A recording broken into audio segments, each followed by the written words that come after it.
Bien, mis hermanos, pues sean ustedes bienvenidos a este nuestro día de estudio, este día 6 de junio.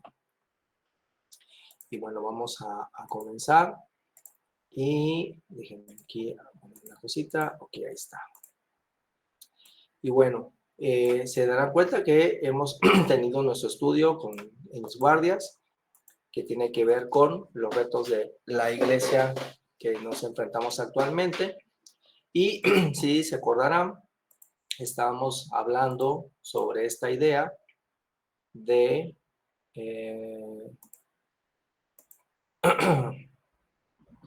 cómo es que precisamente eh, nuestro Señor nos enseña a través de la historia de la tribu de Israel cómo es que en un principio pues se llevaba a cabo, digamos que el gobierno, ¿no? El proceso de juzgar. Y esto lo estamos tomando como punto de referencia para precisamente comprender pues las cosas que nos están sucediendo hoy día, porque creo que todo lo que nos está tocando vivir a lo largo de las décadas, ¿verdad? Quienes ya llevamos un rato aquí, tenemos diferentes generaciones, algunas ya conocieron la década de los 50, otros los 60, otros estamos desde los 70, otros desde los 80 y 90, ¿verdad?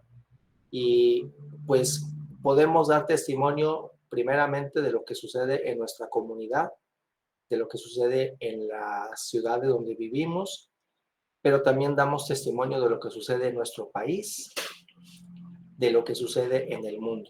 Y entonces yo creo, mis hermanos, no sé ustedes qué opinión tengan, que nosotros, una persona que se considere estudiosa de los mandamientos de Dios, tiene que poner mucha atención a todo lo que pasa a su alrededor, porque de todo aprendemos.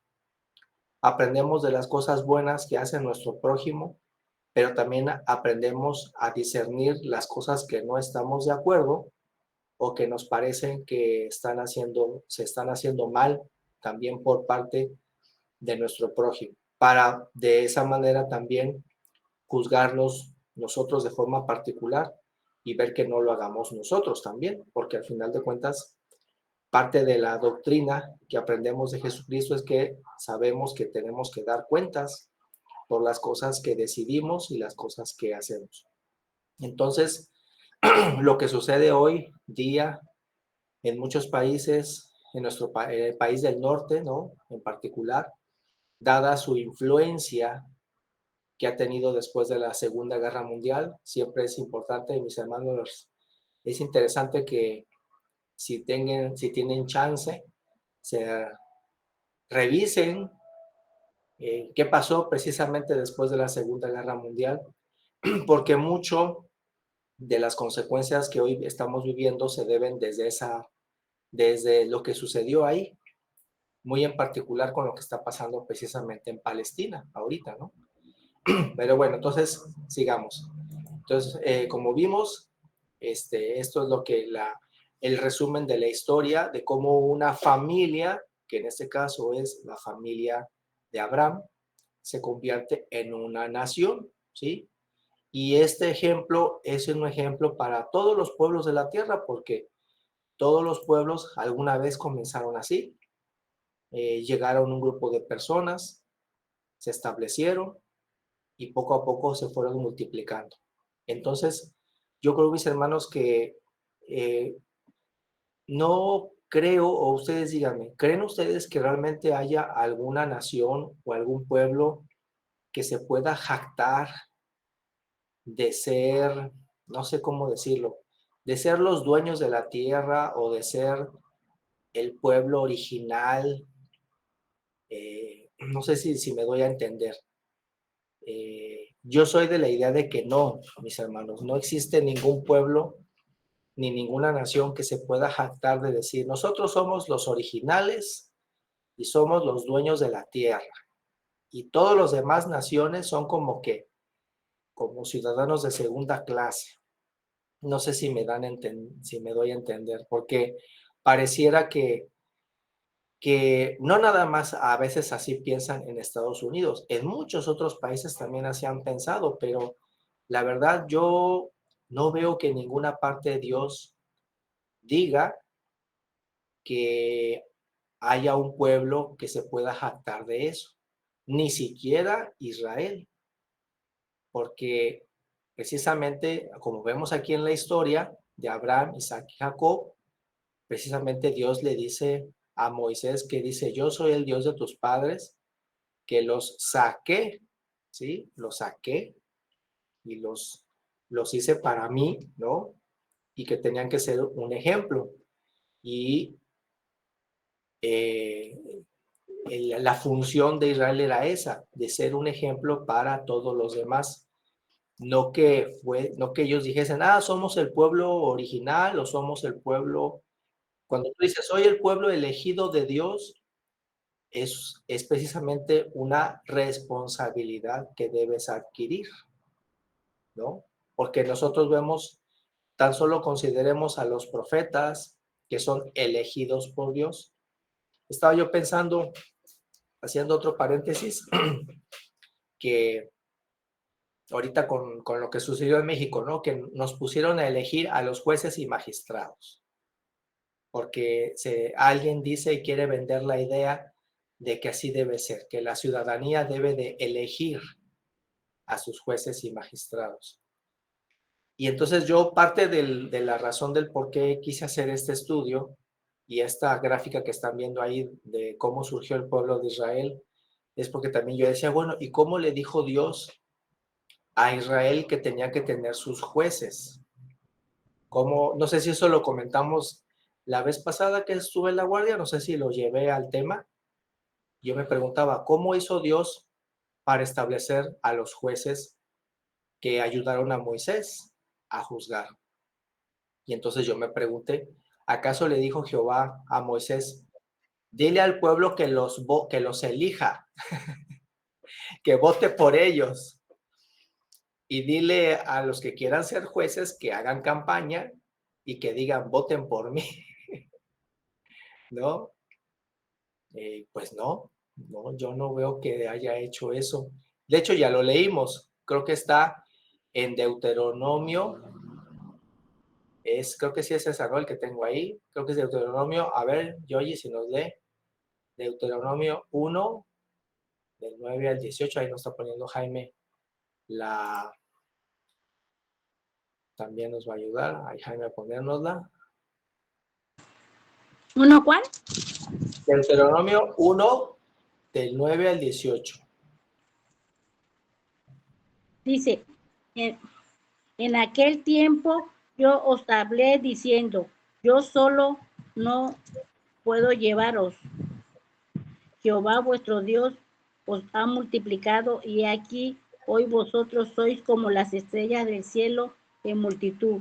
Jehová Dios de vuestro Padre nos haga 1000 veces más de lo que ahora soy y os bendiga como os ha prometido.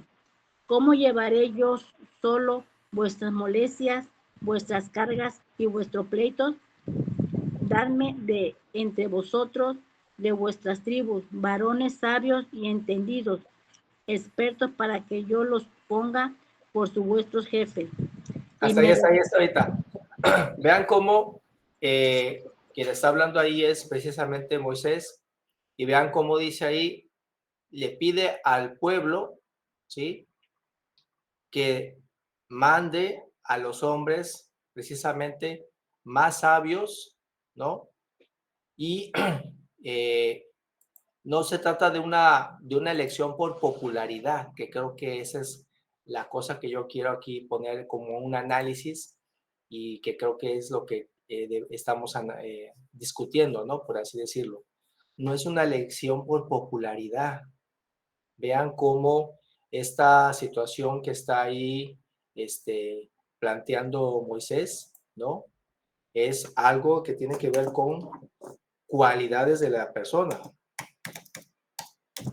Oye, hermano, Dime. me dijo un texto que dice, pues vaya, tú dices que en el tiempo aquel Dios decidía, pero en este tiempo pues ¿quién lo decide? Se supone que Dios quita y pone reyes y gobernantes y todo, Él decide también, ¿no? O sea, aquí quién quede y quién no quede, aunque a veces dice, el pueblo de aquí vota por una persona y ponen a otra persona, pero eso lo Claro. decide el hombre o por medio de Dios ya está estipulado de que el hombre va a quedar. Bueno, yo interpreto, y recuerden que estamos aquí haciendo un ejercicio de interpretación. Ustedes también, mis hermanos, podrían comentar si creen que están de acuerdo o no.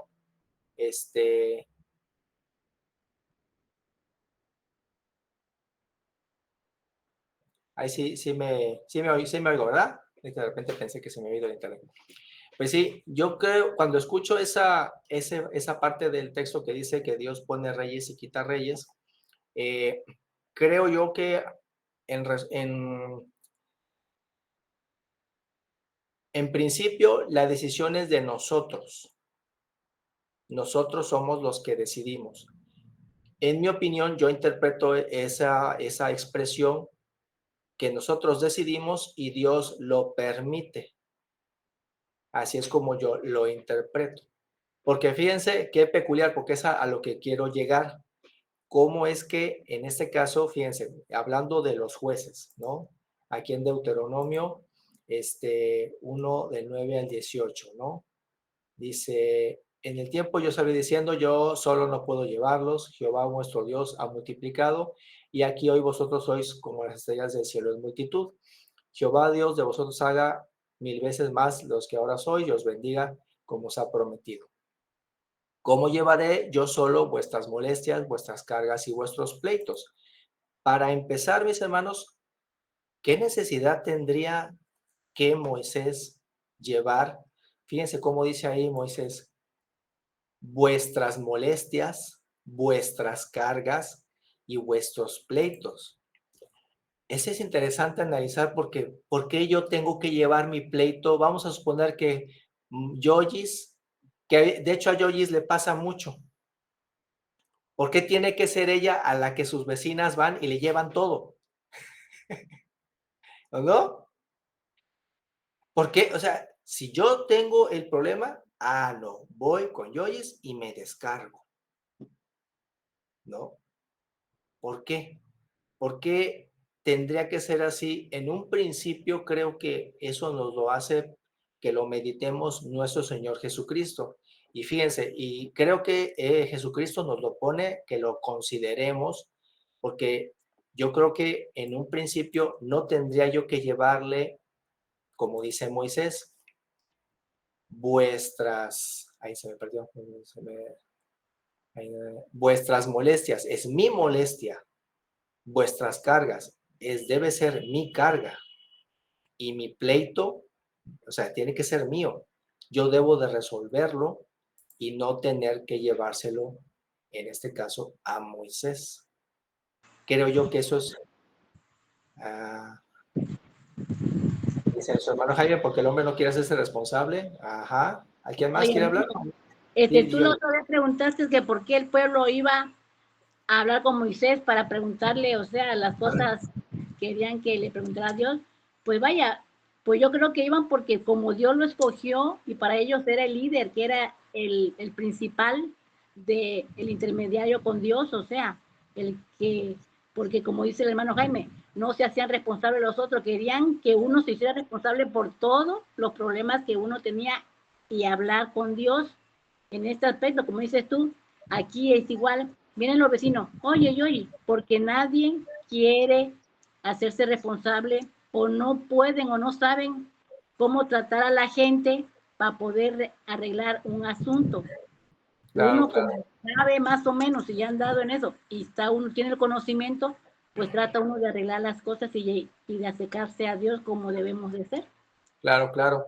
Como Pero sé, fíjate que yo creo, hay yogis que creo yo que en mi opinión, lo correcto o digamos, no sé si decir así, lo que debiera ser, es una interpretación que hago, es que, ok, yo soy del pueblo de Israel, tengo una molestia, voy a Moisés y veo cómo él resuelve la situación, y entonces creo que en teoría yo debería de aprender cómo Moisés solucionó para que en la siguiente ocasión ya no tenga que ir a Moisés, sino que ahora ya lo resuelva yo.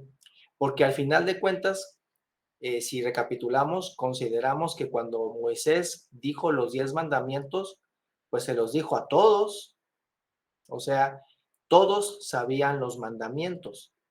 Entonces, si cada quien atesora esos mandamientos en su corazón, entonces debes volverte tú mismo tu propio juez.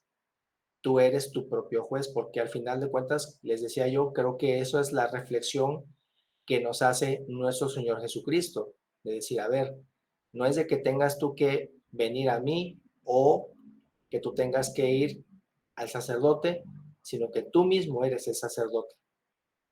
No importa que seas hombre o que seas mujer, tú mismo eres el sacerdote, tú mismo eres el templo, entonces tú puedes resolverlo o tú debes resolverlo. Y ahí se cayó la, voy a volver a poner, a ver, ahí está. Y, ahí creo que ya no, ahí está. Porque vean que aquí le añadí yo ahorita mi presentación.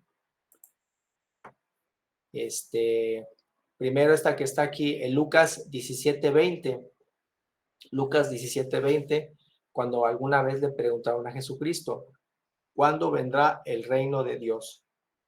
Y Jesús le dijo, el reino de Dios no va a venir de forma visible.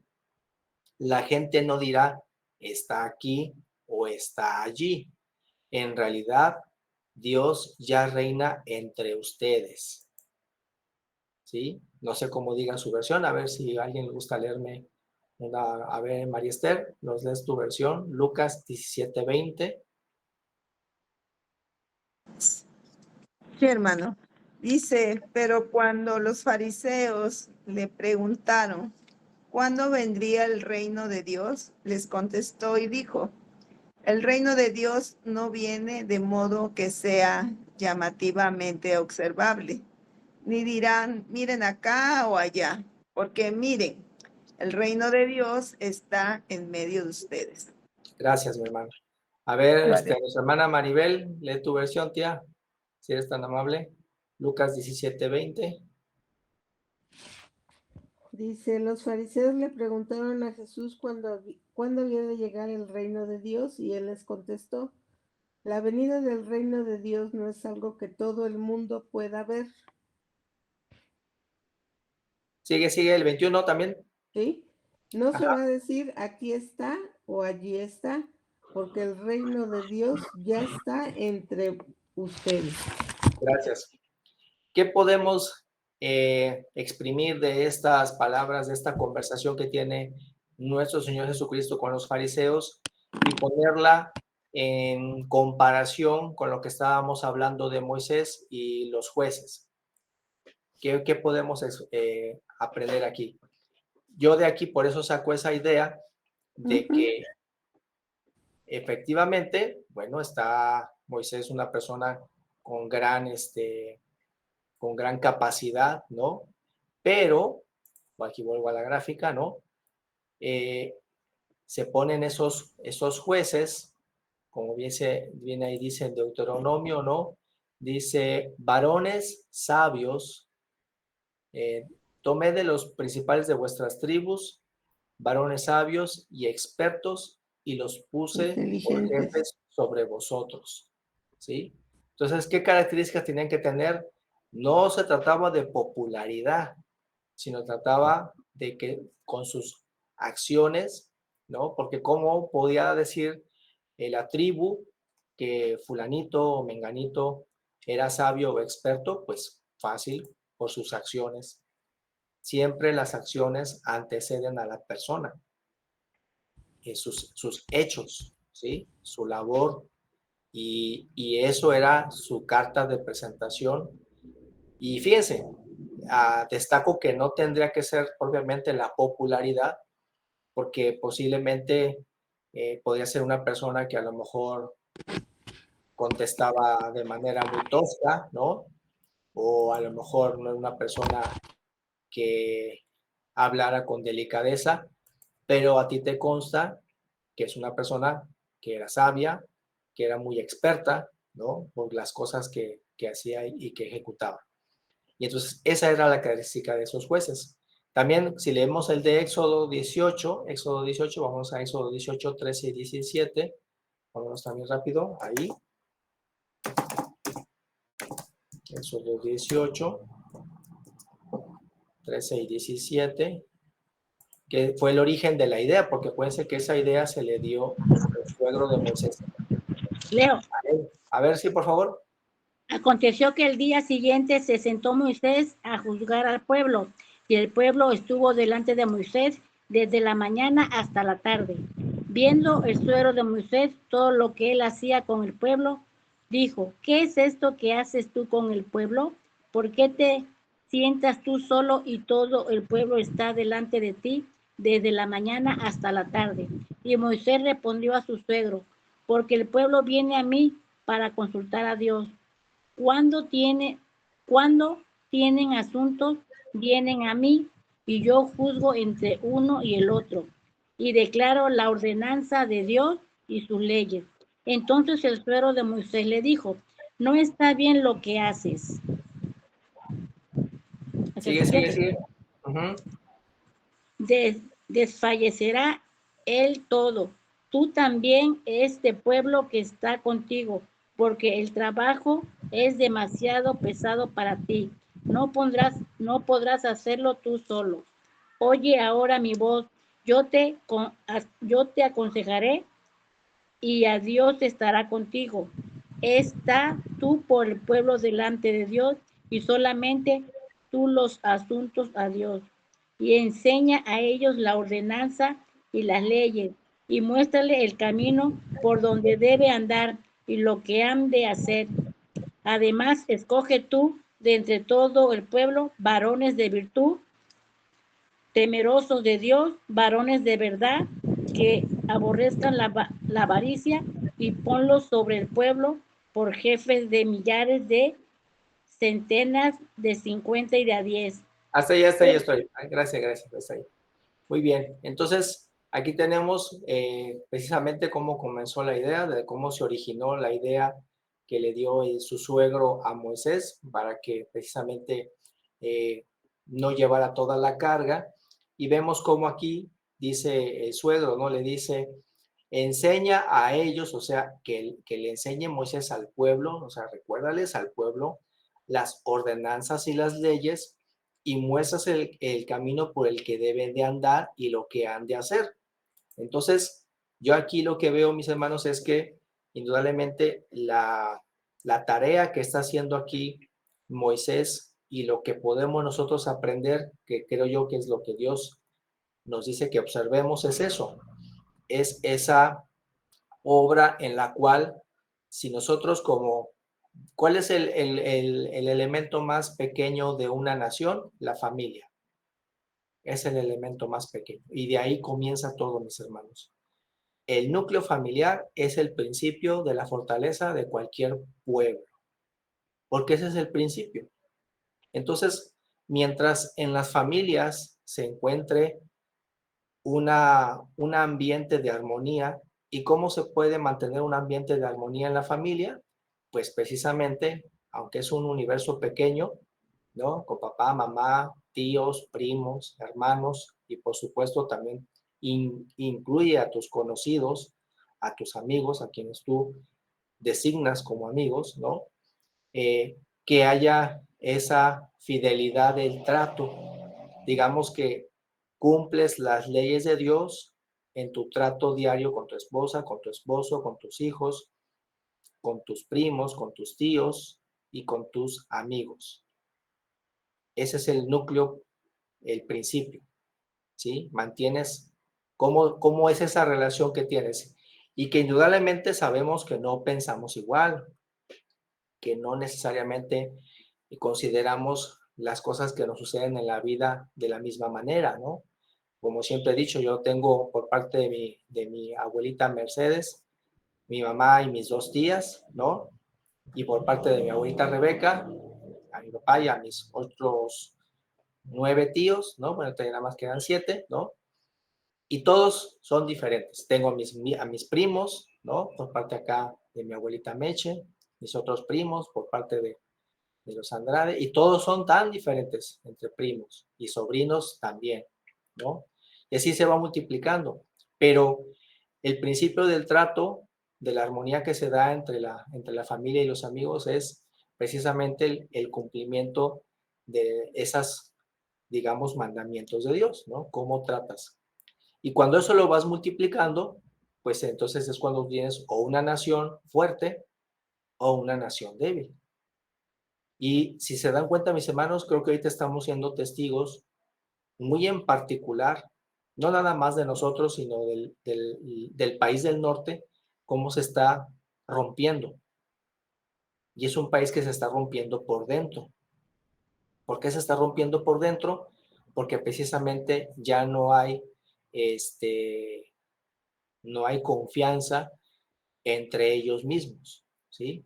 Y por eso les ponía también este otro texto, ¿no? Que acabamos de leer, cuando Jesús les dice, el reino de Dios no va a venir en forma visible. O sea, no es que le creas, ¿no? Cuando la gente te dice, está acá o está allá, que eso es algo muy importante. Por eso nosotros, por ejemplo, mis hermanos, nunca hemos hecho, si se dan cuenta que nosotros en esta congregación, no lo vayan a malinterpretar, no decimos que no viajen a Jerusalén. Si alguno de ustedes un día quiere viajar a Jerusalén y quiere conocer ese lugar, adelante. Pero para nosotros sabemos que no es que sea, no es que ese lugar sea, ¿cómo les diría yo? No sé si me Santo, entienden. ¿Mande? santo. Ajá, como muchos lugares manejan de que le vamos a traer arena de allá, de Jerusalén. Pues, ¿de qué sirve que me traigas arena? Me puedes traer arena de Cancún o me puedes traer arena de La Pochota y es la misma, ¿no? Porque como ahí está diciendo Jesucristo, el reino de Dios no es que diga Jesucristo, es que el reino de Dios está aquí en Jerusalén. No, el reino de Dios, primeramente con nuestro Señor Jesucristo, dice, está ¿en dónde? En medio de nosotros. Entre ustedes. O sea, el reino de Dios sale de adentro de ti. Es lo que quiere ahorita Jesucristo, creo yo. Esa es la interpretación que yo le doy a este texto. El reino de Dios hoy sale de dentro de ti. ¿Sí? Claro, cuando tú miras alrededor, pues no es el reino de Dios. Cuando miras alrededor, pues sigue siendo, eh, aquí estoy en Arista, ¿no? Estoy en Veracruz, con muchos calores, ¿verdad? Ahora muchas tormentas, y pues eso que me rodea, sé que no es como tal el reino de Dios, pero donde sí sé que es el reino de Dios es lo que sale de adentro de mí, lo que sale de adentro de ustedes, mis hermanas y hermanos. Ustedes a donde van llevan el reino de Dios adentro. ¿Por qué? Porque como aprendimos con lo que estamos viendo con Moisés, estamos nosotros tomando la responsabilidad de ser nuestros propios jueces. ¿Sí? Nosotros hemos decidido ser Moisés, hemos decidido ser nuestros propios jueces, hemos decidido ser nuestros propios reyes. Para que, no como dice nuestro hermano Jaime, no queremos evadir la responsabilidad. Y por eso creo yo, mis hermanos, que cuando se repite muchas veces cuando Jesucristo dice, y el que venciere, sí se dan cuenta que en el Nuevo Testamento varias veces Jesús dice, el que venciere, ¿no? Y uno luego, no sé si luego la gente les pregunta, ¿y qué van a ver? ¿Qué vencen? ¿Qué vencen? ¿No? ¿Qué vamos a vencer? ¿A quién? Pues creo yo que es eso. El vencer es que tú aprendas a vivir con el reino de Dios adentro de ti, aunque alrededor de nosotros realmente es el reinado pues sí, de la bestia, ¿no? Porque eso es lo que se está viviendo con, pues, ahora sí que las cosas feas que están pasando, ¿no? Adelante, nuestro hermano. Te iba a decir que pues podemos ir a Ciudad Santa, ¿no? Pero no esperemos encontrar a Jesús ahí. Jesús está con nosotros. Claro, sí. Así es, hermano. Sí, sí. Digo, es Paul, bonito ir, Jehová ¿no? está contigo. Bendiga. Bájale. A ver, me voy a retirar. Es que, por ejemplo, hay un pastor que sale y dice, él sabe hebreo, va a Israel Ajá. y tiene muy estudiadas las cosas. Entonces, invita desde que empezó el COVID, lo empecé a escuchar también y ha dicho, y invita, y, pues va a ser muy caro, ¿qué voy a hacer allá? Pero una vez comentó, y yo que pude, y miré, comentó, dice, ustedes leen la Biblia, pero allá ven la Biblia. ¿Por qué? Y me puse a pensar, ¿por qué? Porque, por ejemplo, si habla de algo de Pablo, donde estuvo, es historia, ¿no?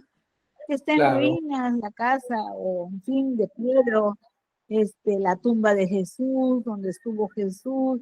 Bueno, sería bonito conocerlo, saber claro. que por ahí caminó nuestro Señor Jesucristo, pero así como de ir a Disneylandia, por decir algo, ¿no? A Estados Unidos, yo no conozco. Mi hermana Ajá. sí, ¿no? Pero yo no. Entonces, pero nunca me llamó la atención tampoco ir.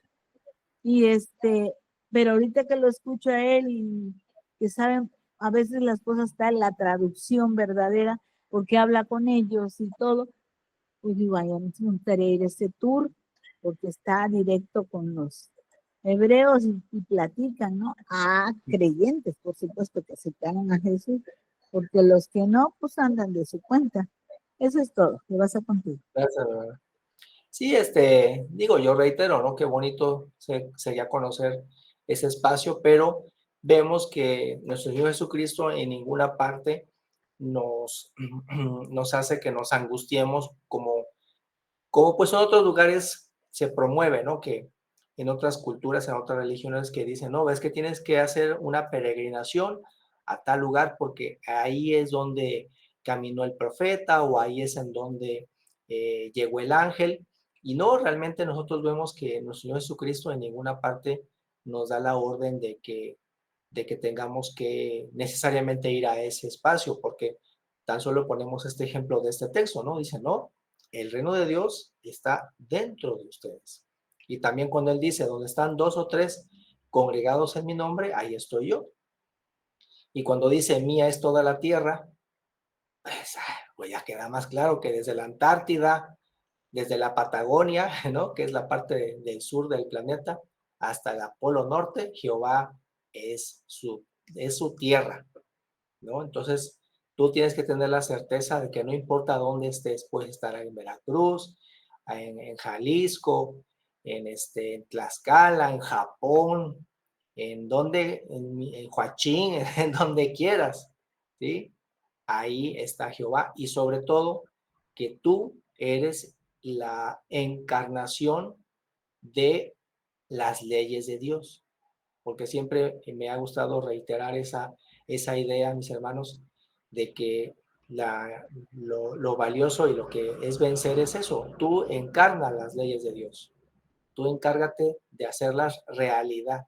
Que no se queden solamente en un texto muy bonito, ¿no? Sino que se hagan una realidad. Y creo que eso es lo que nos enseña Jesucristo y es la lección que podemos aprender entre esto que le dijo Jesucristo a los fariseos y lo que estaba haciendo Moisés, ¿no? Porque al final de cuentas, ¿por qué no funcionó? Porque con eso nos vamos a quedar por ahorita. Si se dan cuenta, al pueblo de Israel no funcionó.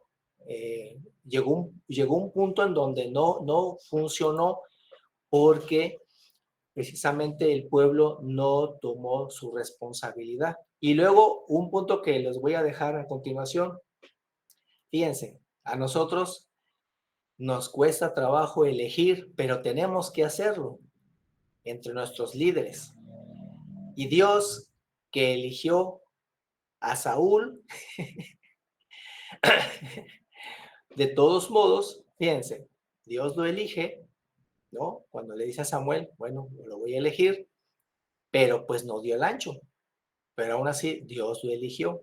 Porque creo yo que por eso entonces nosotros, sí, Dios pone, quita reyes, pero la elección es de nosotros, porque al final de cuentas la elección fue de Saúl. La elección final de ser un rey, no sé si decir digno o no ser un rey digno, ya esa fue una decisión de Saúl personalmente. No dio el ancho Saúl porque Saúl no quiso dar el ancho.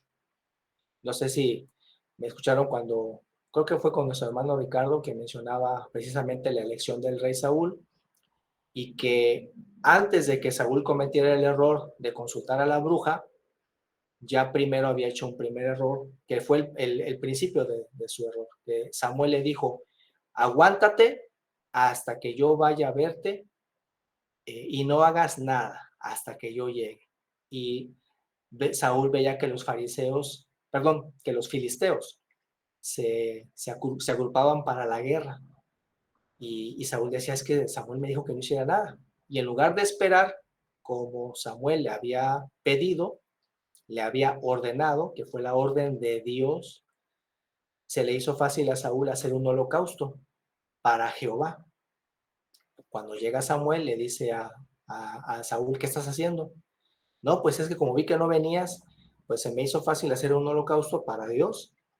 Y le dijo Samuel, no, hiciste mal. La orden que se te dio es que esperaras. O sea, si se dan cuenta, que tuvieras fe, que tuvieras obediencia a la orden que Jehová te había dado. No es lo que tus ojos vean, no es lo que tus oídos escuchen, sino es lo que tú tienes que esperar en Dios. Y creo que por eso, mis hermanos, con eso voy a cerrar también por esta tarde. Nosotros vamos a ver que cada vez hay más personas que actúan de forma violenta.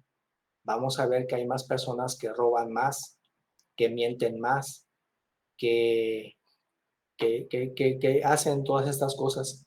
Pero el reto para el cristiano, para la persona que conoce a Jesucristo es, como dice el Apocalipsis, si eres limpio, límpiate más.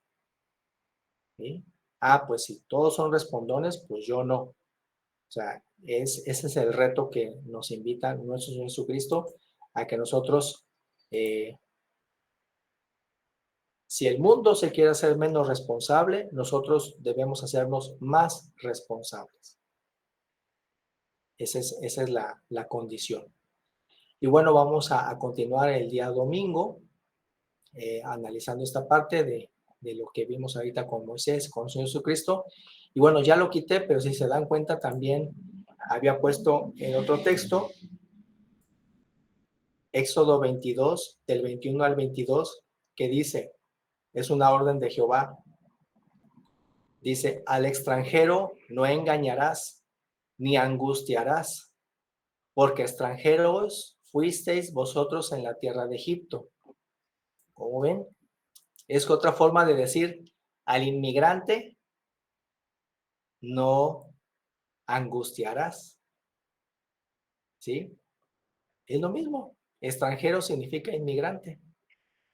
Y vean cómo Dios nos dice que al inmigrante no debemos engañar ni angustiar, porque todos hemos sido inmigrantes. Todos los pueblos, mis hermanos, todas las naciones de la tierra, alguna vez viajaron de un lugar a otro. Mis abuelos así lo hicieron. Y estoy seguro que sus abuelos de sus abuelos, cuenta la leyenda, aquí dirá bien mi mamá o mi tía Maribel, que creo que el abuelo de mi abuelo era italiano. ¿Sí, verdad? La mamá Ah, de la mamá. bisabuela era de descendencia italiana y el papá era español.